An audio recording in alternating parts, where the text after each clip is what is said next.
Dalam kehidupan sehari-hari, kita sering sekali mendapatkan pasutri, pasangan suami istri ingin punya anak, dan kemudian mau program hamil. Nah, kebanyakan yang kita lihat adalah istrinya dulu yang diperiksa atau istrinya dulu yang berinisiatif untuk memeriksakan diri. Nah, mana yang duluan nih? Yang istrinya dulu atau suaminya dulu?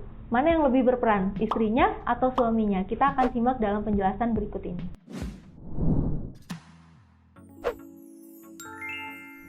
Halo, saya Dr. Rosi Cynthia Martasari, spesialis andrologi. Saya adalah andrologis di klinik Teratai. Saya bergabung dengan Teratai sejak tahun 2020. Dan ada banyak pengalaman serta pelajaran yang berharga yang saya dapatkan di sini. Salah satu momen yang paling berkesan untuk saya adalah pasien pertama saya di klinik ini, yaitu seorang laki-laki usia 40 tahun ke atas.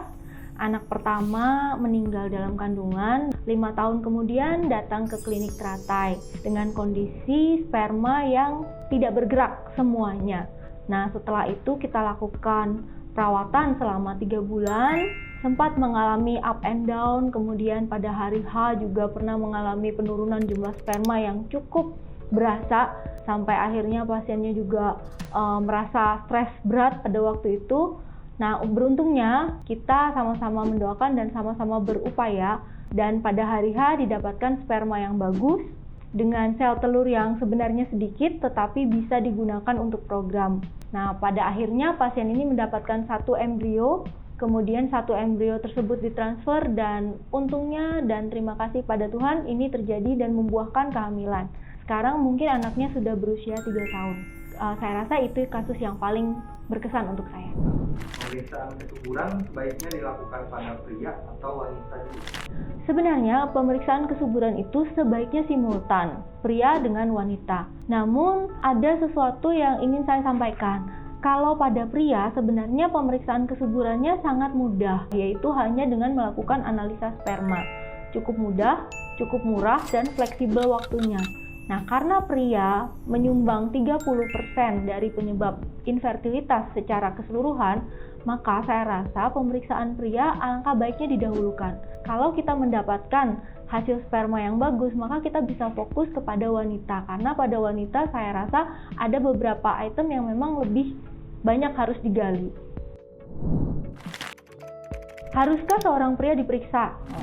Seorang pria harusnya diperiksa juga. Kenapa? Karena untuk bisa punya anak, itu dibutuhkan sel telur dan sel sperma yang sehat.